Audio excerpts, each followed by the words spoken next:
వారాహి నవరాత్రుల సందర్భంగా 150 మంది ఋత్వికులతో సహస్ర చండీ మహాయాగం సంప్రదించండి. నమస్తే, వెల్కమ్ టు సుమన్ టీవీ. నేను పద్మిని. ప్రస్తుతంతో పాటు ప్రముఖ ఆధ్యాత్మికవేత్త, ఆస్ట్రోన్యూమరాలజిస్ట్, వేదిక్ వాస్తు స్పెషలిస్ట్, శ్రీ విద్య మరియు హనుమత్ ఉపాసకులు బ్రహ్మశ్రీ డాక్టర్ సిస్లా జయశంకర్ గారు మనతో పాటు ఉన్నారు. మాట్లాడదాం. నమస్కారం అండి.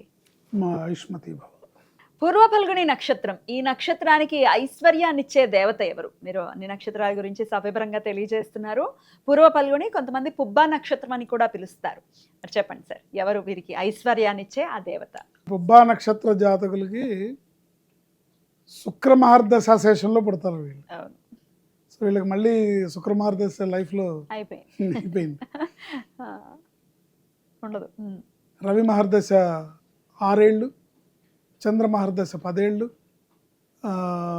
కుజ మహర్దశ 7 ఏళ్ళు, రాహు మహర్దశ 18 ఏళ్ళు.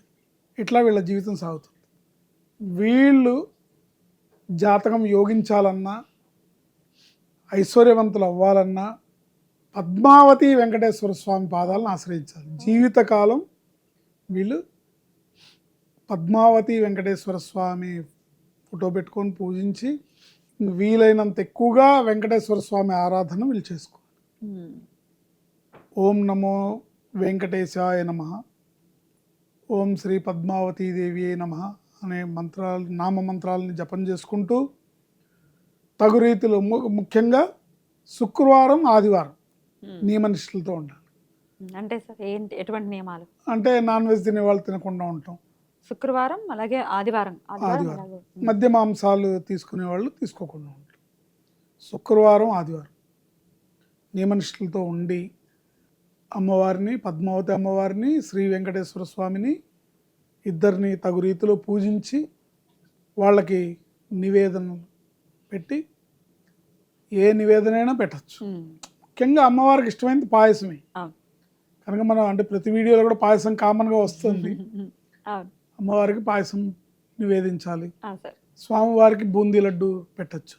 పానకం, వడపప్పు పెట్టి శుక్రవారం, ఆదివారం విశేషంగా పూజించి ఆ వెంకటేశ్వర స్వామిని ఎంత వీళ్ళు ఆయనకి కనెక్ట్ అవుతారో వీళ్ళ జీవితం అంత బాగుంటుంది.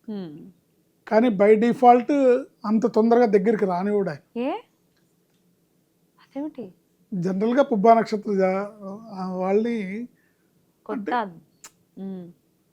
అంటే భగవంతుడు ఎప్పుడు కూడా పరీక్షలకు గురి చేస్తూ ఉంటాడు. అవును సార్, ఈ మధ్య తెలిసింది నాకు కూడా. అందుకని ఎట్టి పరిస్థితుల్లో ఎన్ని ఆటంకాలు వచ్చినా మీరు ఈ విషయం తెలిసినప్పటి నుంచి ఆయన స్మరణే ధ్యేయంగా పెట్టుకొని నిరంతరం నామస్మరణ చేస్తూ ఆయన పాదాలను ఆశ్రయిస్తే తప్పకుండా వీళ్ళ జీవితం బ్రహ్మాండమైన ఐశ్వర్యవంతులు అవుతారు. పుబ్బా నక్షత్ర జాతకులకి పద్మావతి వెంకటేశ్వర స్వాములు ఐశ్వర్య దేవతలు. ఇంకా వీళ్ళు ఆరోగ్యపరమైన చిక్కులు, ఇంకా ఇతర సమస్యలు రాకుండా ఉండాలంటే ఆదివారం నాడు ఒక రాగి పాత్రలో నీళ్లు తీసుకొని, అంటే ప్రతిరోజు కూడా చేయొచ్చేది, ఖచ్చితంగా ఆదివారం నాడు చేయాలి.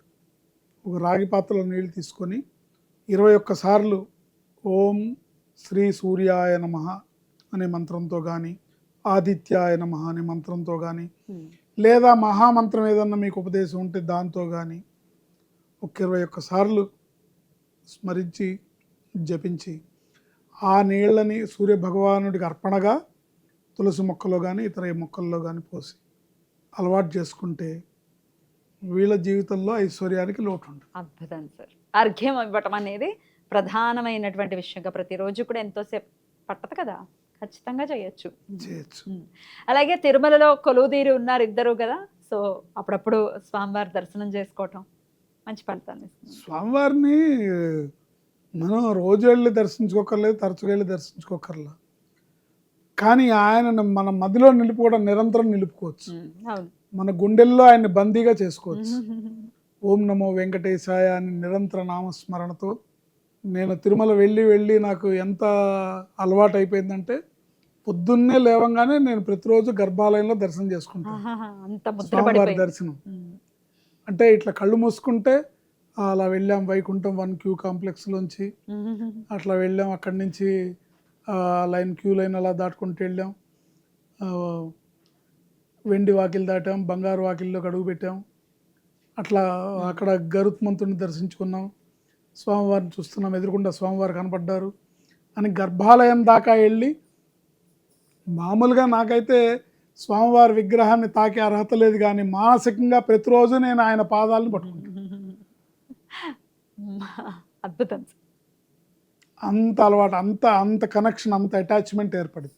కాల్పనిక పూజ అంటారు కదా దీన్ని. అద్భుతం. ఇలా మనం అలాగా అలవాటు చేయాలి మనసుకి డెఫినెట్ గా. చేసి పుబ్బా నక్షత్ర జాతకులు జీవితంలో పద్మావతి అమ్మవారిని, వెంకటేశ్వర స్వామిని జీవితకాలపు ఐశ్వర్య దేవతగా కొలుస్తూ వారినే తల్లిదండ్రులుగా భావించి ముందుకెళ్ళినట్టయితే వీళ్ళ జీవితం నల్లేరు మీద నడకలా, ఎటువంటి గ్రహస్థితి ఒడిదుడుకులు ఉన్నా కూడా అన్నిటినీ అధిగమించి ముందుకు వెళ్ళగలం. అలాగే వెళ్ళాలి పుబ్బా నక్షత్ర జాతకులను మనస్ఫూర్తిగా కోరుకుంటూ చాలా అద్భుతంగా తెలియజేశారు సార్. ఇక నెక్స్ట్ వీడియోలో ఉత్తర ఫల్గుని నక్షత్రం గురించి తెలుసుకుందాం. Thank you sir. నమస్తే. ఆయుష్మతి భవ.